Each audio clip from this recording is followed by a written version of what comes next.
Hello, everyone. Are you looking to improve your English speaking and listening skills? Well, look no further. Our podcast conversations are the perfect way to enhance your English language skills. That's right. Welcome back to the English Leap podcast, where we help you take your English to the next level. I'm Daniel. And I'm Jennifer. Whether you're just starting your English journey or already working toward fluency, we're here to guide you step by step. Today, we'll be talking about one of the most powerful shifts you can make in your learning. How to think in English. It's a game changer, and we're going to break it down for you. Exactly. We're here to help you stop translating in your head and start processing thoughts directly in English, which is key to becoming more fluent and confident. You know, Jennifer, when I first started learning English, I remember trying to have conversations, but I was constantly translating from my native language. Felt like I had to pause every few seconds just to figure out what I wanted to say. Have you ever experienced that? Oh, absolutely. I think we've all been there at some point. For me, it was especially difficult in situations where I had to think fast, like ordering food or chatting with someone casually. I'd get stuck, and by the time I translated what I wanted to say, the conversation had already moved on. Yeah, it's like trying to catch up to a train that's already left the station. Right. It's all part of the learning process, and that's why thinking in English is such a powerful skill. It takes away that delay, and you start to feel more in control of your language. Exactly. So today, we're going to share some practical tips to help you make that shift to thinking in English. Before we dive deeper into today's topic, And stick around till the end of the podcast because we'll be joined by our vocabulary expert, Charlotte. She'll help break down some of the key words and phrases we've used today. Great! So let's kick off with our first tip on how to think in English, labeling objects around you. Ah yes, this one brings back memories. When I first started learning English, my apartment was covered in sticky notes. My friends thought I was turning the place into an art project. I can totally relate. I did the same thing. I remember putting a label on my mirror that said mirror, and every morning I'd see it while getting ready. Exactly. And it's funny how quickly it works. After a while, every time I picked up my cup or opened the refrigerator, the English words just popped into my head automatically. You know, what's great about this method is that it turns your environment into a constant learning space. It's like passive studying. You learn without even realizing it. Right, and it helps break the habit of translating your native language because you're directly associating the English word with the object. So the bottom line is, labeling objects helps you think in English by making the language a natural part of your daily life. Well said, Jennifer. It's all about creating those connections in your brain. Over time, you'll find yourself thinking of the English word first. And that's a big step toward fluency. So to all our listeners, give it a try and let us know how it goes. Absolutely. You know, speaking of making English a natural part of daily life, it reminds me of another tip that's been really helpful. Oh, are you thinking about using simple sentences in your thoughts?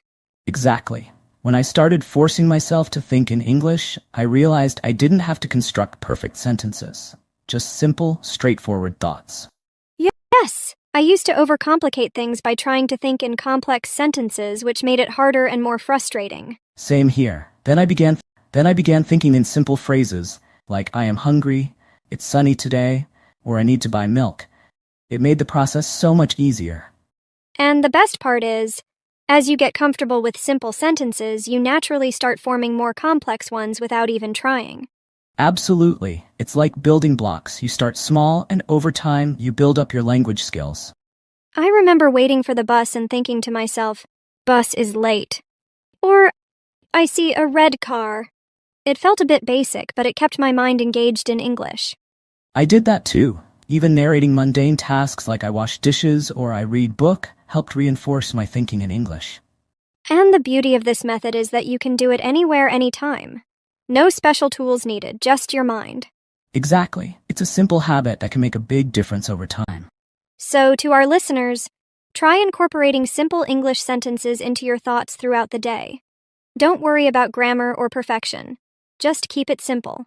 And remember, the goal is to train your brain to think directly in English, which will boost your fluency and confidence. We'd love to hear how this technique works for you.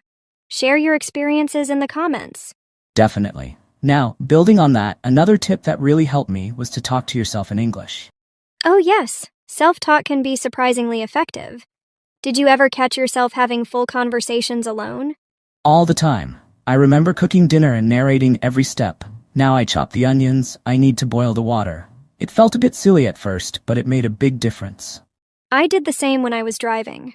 I'd comment on everything. The traffic is heavy today. That car is moving fast. It kept my mind engaged and helped me think on my feet. Exactly. It's like So, to our listeners, try incorporating simple English sentences into your thoughts throughout the day. Don't worry about grammar or perfection. Just keep it simple. And remember, the goal is to train your brain to think directly in English, which will boost your fluency and confidence. We'd love to hear how this technique works for you. Share your experiences in the comments. Definitely. Now, building on that, another tip that really helped me was to talk to yourself in English. Oh, yes, self-talk can be surprisingly effective. Did you ever catch yourself having full conversations alone? All the time. I remember cooking dinner and narrating every step. Now I chop the onions, I need to boil the water. It felt a bit silly at first, but it made a big difference. I did the same when I was driving. I'd comment on everything. The traffic is heavy today. That car is moving fast. It kept my mind engaged and helped me think on my feet. Exactly. Another simple yet powerful tip is to change the settings of one of your devices or applications to English. Oh yes, I remember switching my phone's language to English. It was a bit challenging at first, but it forced me to navigate in English daily. Same here. I changed the language on my social media apps. It was interesting to see everything in English. It felt like a mini immersion. It's a great way to surround yourself with the language. You get used to seeing and reading English regularly. Plus, you pick up new vocabulary along the way. I learned a lot of tech-related terms this way. Exactly. And it's not just phones. You can change the settings on your computer, tablet, even your smart TV. For our listeners, you don't have to switch everything at once. Start with one device or app and see how it goes. Good point. It should be a comfortable challenge, not overwhelming. So, try changing a device or app to English and immerse yourself even more in the language. Let us... Yes, this one's all about visualization. Whenever I was in a situation, I'd try to describe it in English in my mind. Me too. If I was at a cafe, I'd think, I am ordering a coffee, or the barista is friendly.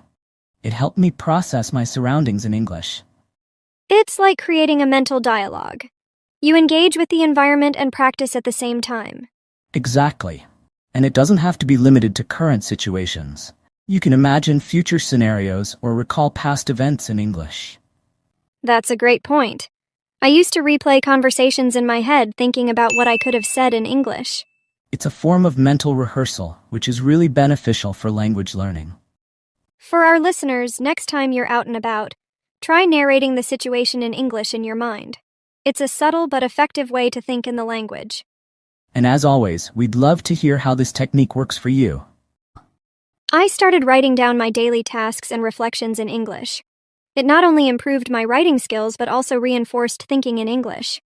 Same here. I used a planner where I jot down appointments and to-do lists in English. It's a simple habit that integrates the language into your everyday life. And over time, you can look back and see your progress, which is really motivating. For our listeners, consider starting a small notebook or using a note-taking app to track your activities in English. It's a great way to practice and organize your life at the same time. And don't worry about making mistakes. The goal is to think and write in English, not to be perfect. Exactly. So give it a try and share your experiences with us. And now, last but not least, a tip that combines technology and language learning. Text in English. Yes. Whether it's messaging friends, posting on social media, or even setting reminders, doing it in English makes a big difference. I started texting a friend who was also learning English. We'd have whole conversations via text, which was less intimidating than speaking at first. That's a great idea. I joined some online groups where the communication was in English. It was a fun way to interact and practice. Plus, texting gives you time to think about your responses so you can construct sentences and look up words if needed. Exactly. And over time, you become more fluent and quicker in your responses. For our listeners, Try switching some of your texting or social media interactions to English. It's a practical and modern way to immerse yourself in the language. And as always, we'd love to hear about your experiences. Share in the comments how texting in English is helping you think in the language. Well, we've covered a lot of ground today with these tips on how to think in English. We hope you found them helpful and that you'll try incorporating them into your daily life. Remember, the key is consistency and making English a natural part of your routine. Before we wrap up, let's bring in Charlotte, our vocabulary expert, to go over some of the key words and phrases from our conversation. Charlotte, over to you. Thanks, Jennifer and Daniel. Let's explore some of the vocabulary you've used today.